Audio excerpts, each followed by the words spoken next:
Estamos aquí con Diamondprox, jungla legendario de la historia de Europa. Ya todos deberíais conocerlo si tenéis algún tipo de insight en el LoL, que bueno, hoy se nos une para darnos una pequeña entrevista, comentar un poco qué tal se encuentra después de la derrota contra Cloud9. Diamond, how are you doing after your results yesterday? Something hurts inside, like really hard. I don't know what it is, but it's like, it's always the feeling like that when you lose, you have a hard feeling in your heart. But yesterday was, I think, the roughest loss that we've had in the recent maybe 2 years or something. Because when we lost to Flash Wolves at MSI, we at least knew that Flash Wolves is actually much better than us. We just stood no chance, except if we would just play it out of our mind. But against C9, I didn't feel like they were much better than us, but we still lost, so it's even worse feeling. Yeah, actually one of the factors against C9, there is a bit of a curious thing that everyone that played on blue side won their game, and since it's a bit hard to get winning matchups on the top lane from red in this meta, how big of a factor do you think it was that Licorice was able to get a flanker and sort of pinch you guys and get big plays for Cloud9? Do you think this is the main reason why blue side was so favored, or are there other bigger factors?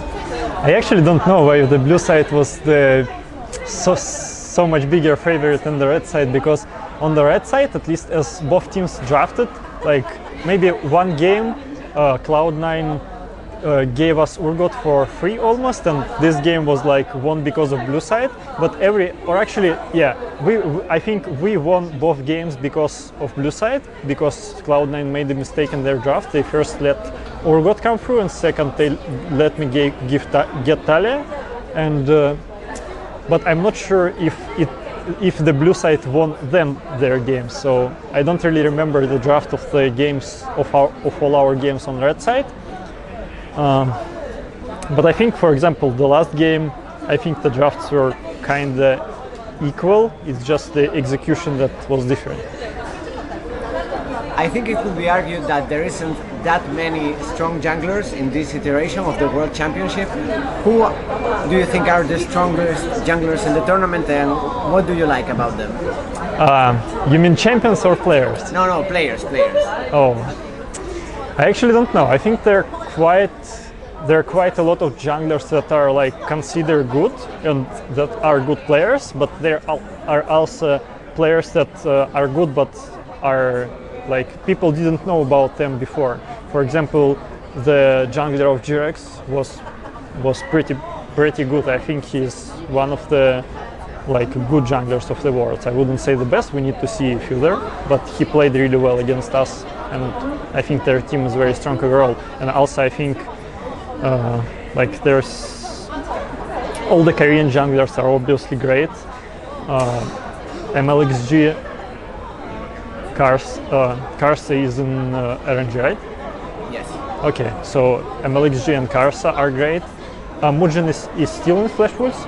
I think Mujin, if he is in his good shape, he is a great jungler, but he might fall off. Like, he is not that consistent, I think, but he is definitely a good jungler. So I think there are a lot of good junglers on this world.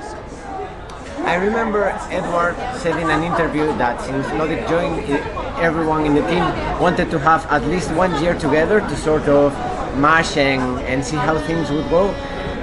Is a roster swap or maybe getting some new players something that's on your mind after this world's results?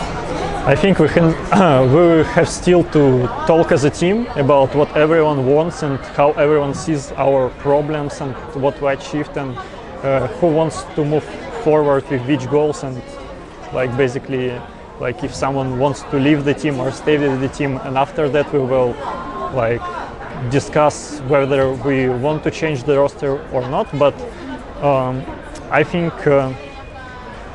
we've made a good progress with this roster, but I'm not sure if this progress is fast enough, you know, because the game improves so fast that the immense progress that we made in the past year was just enough to basically get so close to winning C9, which is like not a world level like performance. So I think there might be some changes in the roster. You were talking now about how league changes so fast and sort of the game developed. You are one of the most veteran players currently playing today. What do you do to keep up with the new rising talents? I think I naturally keep up with the new talents. It's just I need to control a couple of factors. I need to not tilt, like to not ruin myself practice time, because like even if younger players tilt much more than me, I think they probably enjoy the game more, and therefore they improve faster. So I need to tilt less, so I have more time to overcome them. Second factor is I really try to work on myself in terms of like gameplay, because sometimes I let myself to just intuitively improve, but sometimes I feel like I just have to do the work on myself. So maybe that helps too. I don't know what younger players are doing to like keep themselves in the good shape. Maybe if they're doing the same as I was doing in their age, so basically nothing, just intuitively improving at the game, then I'm doing more than them. But if they improve themselves too, then we're equal. And talking about, you know, your vast experience in the game, we recently knew, even though it is not confirmed yet, that your old team, Unicorns of Love, is not going to make it into franchising. Apparently, how do you feel about this news? When I read it on Reddit, I thought it's a joke or some kind, and then I understood that it might be true, that it's still rumors, but it might be true. I'm not sure still if it's rumors or if it's true, but I'm really afraid if that happens, because I know a lot of people from Unicorns of Love. I know Shippy, I know his dad, basically the guys that like hold this organization together and work on its improvements, and it's just going to be really sad to lose them, because I think they're one of the only European teams that worked with their fan base, that grew their fan base, that actually worked really hard to. They didn't have much money, you know, but they still were on a decent level in the league. Like they worked with a roster that they could work with the amount of money they have, and I think it will be just sad losing this quality of organization in the LCS if it happens. And it's not only in EU that we get franchising. The Turkish league is also going into it, and even LATAM, they are going to unify the leagues. Do you think for TCL it would be good to get franchising? Would it improve the league in any way, or is it not yet ready for this sort of structure? I don't think I'm capable of answering if franchising is a good thing of some league or if it's not, because it's just this question. To answer it, you just need to be so experienced in sports, and I think you need to be experienced both in sports and esports to comply both of these things and understand how franchising is going to work for each league. So I'm not going to do any predictions. I'm just not capable of doing them, sorry. Well, since TCL is not franchising, and also we have new German regulation that makes it way easier to get 90-day visas, would you consider coming back to the EU LCS? But as far as I know, the visas that are easier to get are the tourist visas, and to play in LCS you need to have a working visas. I don't know if rules has changed for them, or maybe some new organizations will have much more help than the previous ones with that, but I don't know if our team somehow falls apart or something bad emerges. I think Europe is my favorite region to play in. And now something a bit more for the Spanish audience. We heard that Gambit used to screen teams like Mad Lions or Kiev, in general, just train with the Spanish team. What do you think about the level of the Spanish league? I cannot say about the level of Spanish league because I haven't watched how they play in tournaments, but from scrims, first of all, you cannot precisely judge teams from scrims, but But we played with Spanish teams a lot, and we played with some LCS teams, and I saw how LCS teams play. I think Spanish teams are a little bit below than top 5 European LCS teams, but they're comparable to the bottom 5 of LCS teams for sure. Was there any player that caught your eye, maybe? I think there were players that caught my eye, but I sadly didn't like try to remember their nicknames. Okay, that makes a lot of sense. And now a little bit more of a personal question. You are one of the few players that has a family and also competes. How do you work around this? Does it make it easier for you, or is it actually something that you have to take a bit of time away from the game just to take care of your, your personal relation?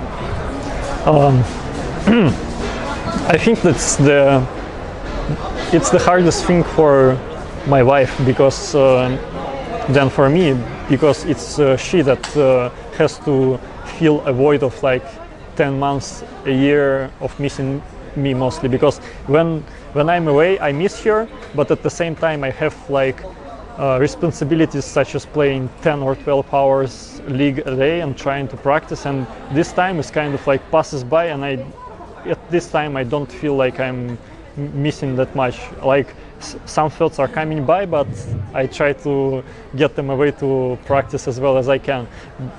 So I don't have that much time to to be sad about not being with my wife.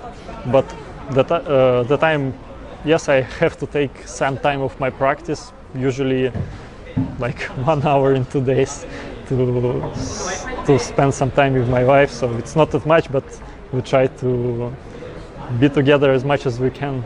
And maybe next year we will also be not as far away as we were before. I mean, in terms of locations, because, for example, our Russian league is in Moscow and we live in St. Petersburg. So it's like we only meet when I had a break or something like that, or when she came over. But maybe we will move to Moscow and live there, so we will see each other a little bit more often.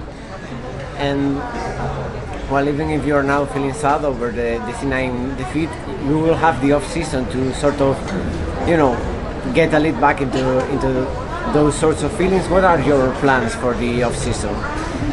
I think my body waited for this off-season for I think a month or something. I was very tired physically when we just played straight 10 months almost without any rest, and now I just have to like put my face into my pillow for a couple of weeks, or maybe at least 1 week, just relax, maybe enjoy some time with my family, of course, with my wife, spend a lot of time. I will give her as much time as I can, because other time I just play league.